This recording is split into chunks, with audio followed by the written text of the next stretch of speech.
How often have you ever asked yourself this critical question? Drew Mofos, welcome back to another episode of The Underestimated Entrepreneur. For those of you who don't know who I am, I'm Michael Mojo, founder of Mojo Human Performance Institute, where we focus on helping people kick ass in life and create great results. And the way that we do that is through business, mindset, and lifestyle hacking, tips, tools, and strategies. The reason why I do these episodes is that most people waste their life. Just don't want you to be one of them.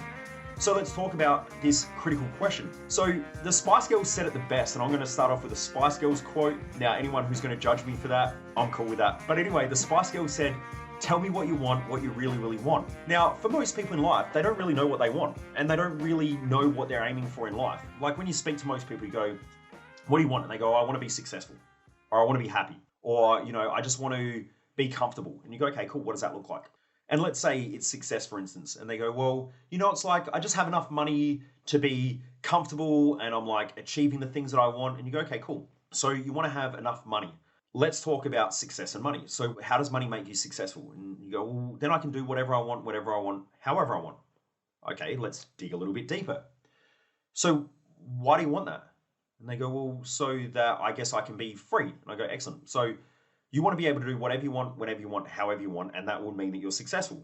And they go, yep. And I go, excellent. What are the downsides of that? And they sit there and they go, oh, there are none. And I go, bullshit. If you want to be able to do whatever you want, whenever you want, and however you want, that means you lack accountability. So if you have a lack of accountability, what are the chances that you're going to self-sabotage and fuck up all your results? And they go, oh, yeah, I guess I never thought about that. And I go, I know. That's why we're talking about it. Now let's take another example where someone goes, I just want to be comfortable. I go, excellent. Okay, cool. What does that mean? And they go, oh, I just get to cruise through life and I've got enough money to be able to do stuff. And normally it's whatever I want, whenever I want, however I want. Just want to be able to do whatever I want, go on holidays, make sure my family is supported and all that stuff. And I go, can't you do that now? And they go, yeah, but, it's sort of like, I'm not there yet. Like I want to have, money in the bank where I don't have to worry about money anymore. And I go, okay, cool. Who do you know who's not worried about money? And they go, oh, I don't know. I guess if I was rich, like I'm sure Elon Musk doesn't worry about money. I'm like, are you fucking kidding? He sleeps in his friends' houses and he sleeps on the floor of his offices. Why? Because he wants to save money and put it into the company so that he can get his businesses to grow. Are you telling me he's not stressed about money? Do you think raising the capital for Twitter, when he had to buy Twitter, you think that was easy? Like he just snapped his fingers and it was there?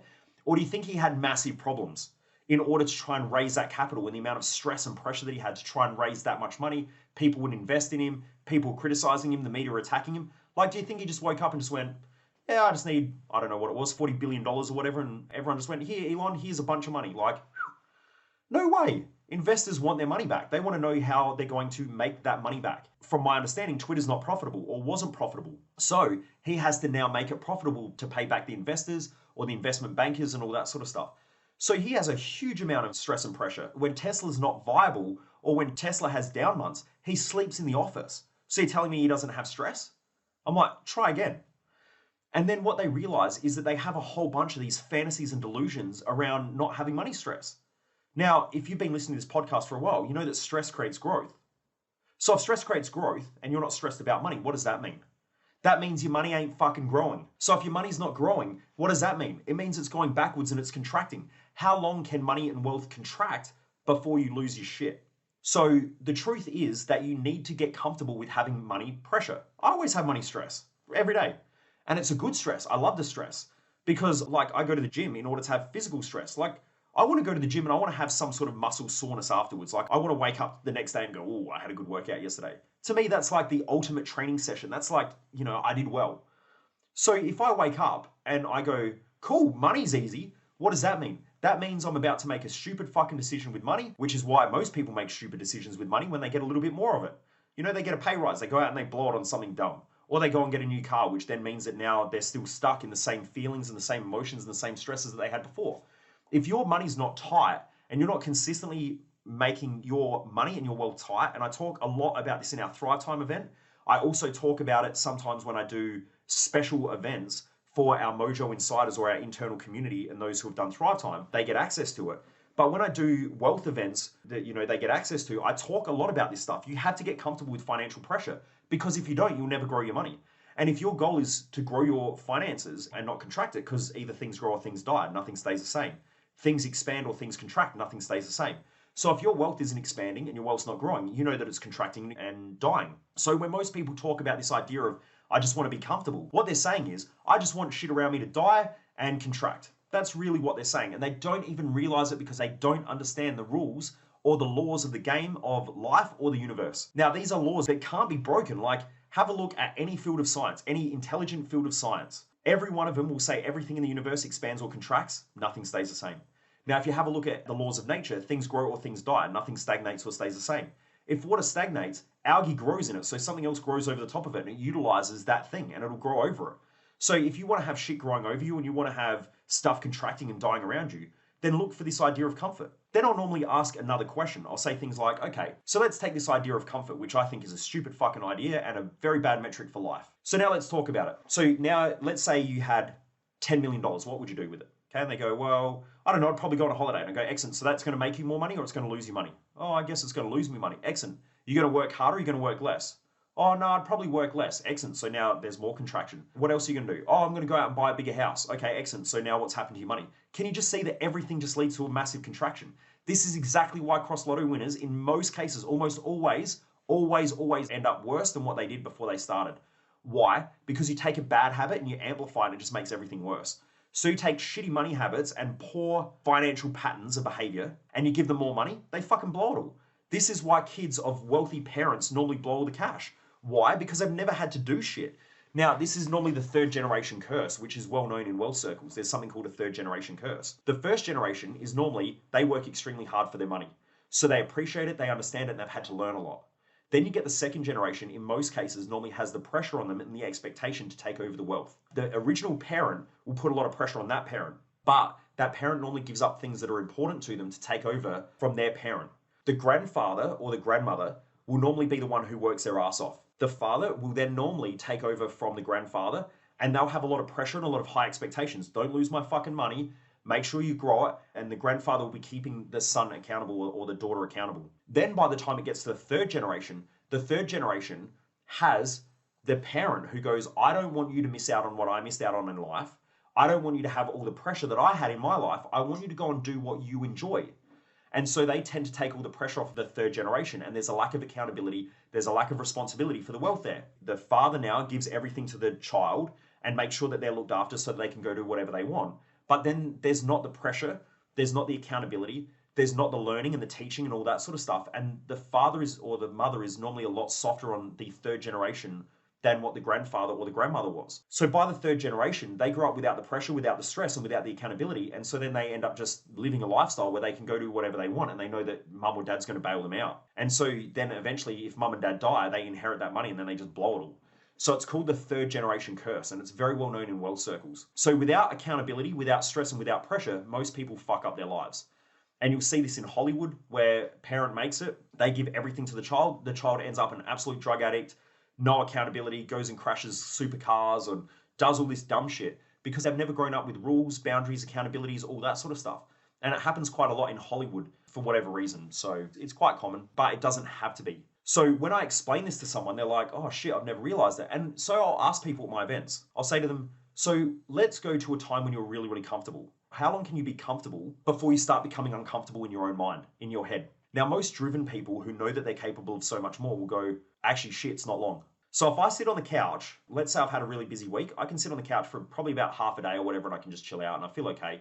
But I normally want to be productive, so I'll journal or I'll have my computer there and I'll be doing something else. Lately, something that I actually got from a friend of mine, Dr. Andrew Locke.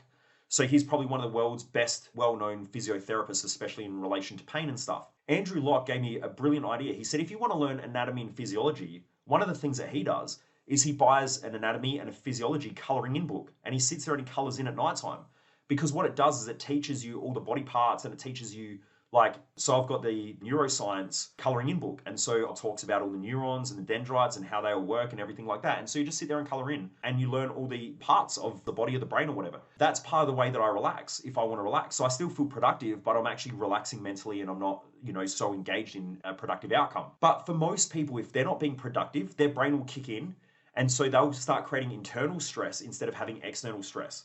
And the majority of the psychology industry, the mental health industry, and even just society in general don't understand this. Just because you don't have external pressure doesn't mean you don't create internal pressure. The pressure is always there and the stress is always there. If you have a lot of external stress, Normally, the pressure internally will be taken off that if you're focused and you'll just be working really, really hard and you'll just be getting shit done. And at the end of the week, you'll be like, fuck yeah, I crushed it, even though there was a lot of external pressure. Let's say you take away that external pressure and stress and you're just allowed to sit on the couch and chill and do nothing. After a while, a driven person will sit there, someone with goals and dreams and aspirations that hasn't had their accountabilities and responsibilities taken away by over babysitting or over nurturing them. What will happen is they'll sit there and they'll sit on the couch and they'll go, their brain will go, you're a piece of shit, get up and do something. And they'll go, no, I need to relax. And your brain goes, you lazy bastard, get the fuck up off the couch, stop relaxing and go do shit. So our brain has a balancing mechanism or a thermostat which knows when we're taking the piss. And if you get really good at listening to it, you will know how much time you need to relax. And in fact, the majority of westernized society relaxes way too much, which is why I believe there's part of a mental health condition in our society. Like, I hear people going, we should have a 4-day work week. What are you going to do for the other 3 days? You're probably going to be self-destructive. You're probably going to spend more money, drink more alcohol, eat more food, do more destructive shit in your life. You're not going to be productive. Why do you want a 4-day work week? Are you doing something you don't enjoy? Can you do things that are better for you and work 7 days a week? Like, I work 7 days a week. I'll take time off when I need to. Like, there are times where I'll go out with Jess and we go have breakfast. But normally we go out and have breakfast, but we go have a meeting over breakfast and we still connect over that way. I still spend time with her and we go watch a movie or something like that, but I feel like I'm being productive in our relationship. I don't just sit around and do sweet FA because I feel like shit. My brain kicks in and goes, you lazy piece of shit. But I can easily go and watch a movie with Jess at the movies knowing that I'm being productive in my relationship. I can easily take time away from work and go and train because I know that I'm being productive in my physical performance. So you have to know where your productivity is. But if you convince yourself, like most Australians or most people in the westernized world do, that sitting around and resting is good for you, no, it's not. For most people, it is counterproductive, it is counterintuitive, and it will fuck with their mindset. And you just give a person a little bit too long on the couch and watch what happens. And I really believe that the reason why countries like Australia have an alcohol consumption problem is because on weekends, most people don't drink while they're working hard. They drink after work. They drink on weekends. The reason why I believe that happens is because they're trying to dull that voice inside of their head that says, you lazy motherfucker, get up and go do shit that's productive. That's going to help you to achieve the outcomes you want. But instead, people will justify that and go, yeah, but I feel good when I drink. No, you don't. You feel worse. Okay, you get more dizzy, your thought processing isn't as good. I don't mind a drink every now and again, but I also know that it affects my mental capacity, it affects my ability to be productive. I know that stuff. Unless I'm doing it to be productive in my social settings, or if I'm connecting with certain types of people, whatever, I might have a glass of wine, or I might have, some other drink or whatever, like a vodka or whatever. I'm not saying that it's good or bad. I'm just saying though that most people on the weekends, their just natural tendency is like, let's get smashed. What they're doing is they're trying to get smashed to stop those voices inside of their head holding them accountable to what they have the potential to become. If you keep dulling those voices, then you're essentially dulling you. If you listen to those voices and you go, well, hang on, every time I sit around for too long, I feel like a piece of shit. How can I be productive and how can I get stuff done, which helps me to achieve the lifestyle that I know that I'm capable of achieving? How can I go do that? And then what you'll start to do is you'll start to figure out a lifestyle that suits what you're really trying to achieve. And it's taken me a long, long time to figure this stuff out, which is why I teach it at Thrive Time. Because it took me a long, long time. It took me over 10 years to start to create a life where I just wake up every day and I just do the same shit and I enjoy it. Now, when I say the same shit, I don't mean like every day I wake up at the same time, I do the same stuff. And I do try to wake up at the same time and I do try to go to bed at the same time, but that doesn't mean that it always happens. And also like, I'll have certain meetings on certain days and I try to keep that consistent, but that's always not consistent as well. Like sometimes things come out of whack. But like I might be working today and I'll just say to Jess, hey, do you want to go out for dinner tonight? And she'll go, yeah, let's go out for dinner. And then so I'll go out for dinner. So I can move things around in my calendar and stuff like that. I've spoken about how I use my calendar quite a lot on this podcast. So you can go back and listen to other episodes in regards to that. But you need to be flexible and adaptable, but really, really productive and make sure that it fits your lifestyle. Like my relationship with Jess is fucking amazing. When I say amazing, I'm not talking about fantasy lifestyle Hollywood bullshit. I'm talking about like we challenge and support each other to get the best out of each other. And I love that about her. So I love going out and having dinner with her, but we also go out for breakfast and have work meetings. Or, we'll set things up so that I can work in my best flow, my best capacity, but I want to work. It's not that I'm going out for breakfast to just sit there and pretend that there's no problems in life or that I don't want to achieve shit. That's completely counterproductive and counterintuitive to what I want to achieve. And my brain knows it, which is the reason why if I do that stuff, it'll kick in, it'll fire up and remind me that I'm a lazy piece of shit that's going to get nowhere in life if I keep acting like this. And that's the voices I get inside my head, so I just don't do it because I'm like, I don't want that voice to be in there. I'd rather the voice go, hang on, you're better than this, go do shit. That's the voice that I want to keep. So I don't want to drown it out with alcohol, and I don't want to drown it out by doing stuff that's not important and not going to help me to get where I want to get in life. Now, for some people, not everyone's going to work an 80-hour week. I would never, ever push that on people. What I'm saying is you need to set your life up to achieve the goals you want. If you have a high value, and this is where values are so important, and they are so poorly taught in most events, most books, and most seminars. But when you understand values at a high level, which is exactly what I teach at Thrive Time, and you understand them where you can just listen to someone talk for 2 minutes and go, I get their values. Or you know your own values, that you make decisions based on your values in almost every decision you make throughout the day, then you get values and you know exactly how to use them. But let's say you've got a mother. If she wants to be a great mother, then for her, spending 80 hours a week focused on the children is probably going to be the thing that gives her the most fulfillment in life and creates the most growth in life. But that is important to acknowledge.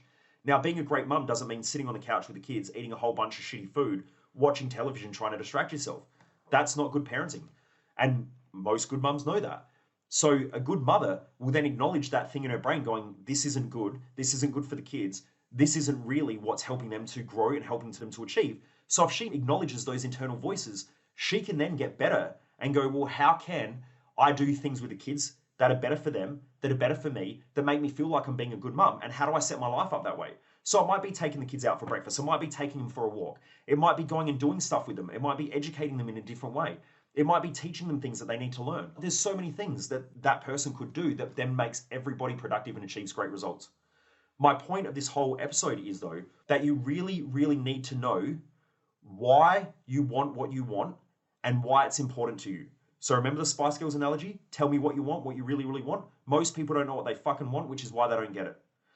Until you know what you want and why you want it, then you'll never be able to get the thing that you really, really want. But most people never go deep enough because they live in a superficial life with a superficial mindset. And so they take everything at surface value and never look deeper into things. The first thing you've got to do if you want to achieve a great life is to look deeper into yourself. When you do that and you've got the right tools to break everything down and to understand things, you start achieving a great life. Anyway, Driven Mofos, I hope you've enjoyed this episode. If you've been listening to this, please make sure you jump across to my Facebook page. I've been posting some more stuff up on there. Michael Mojo 00. I've been sharing some of the lives and all that stuff that I've been doing. So there's extra bonus material and bonus content on there.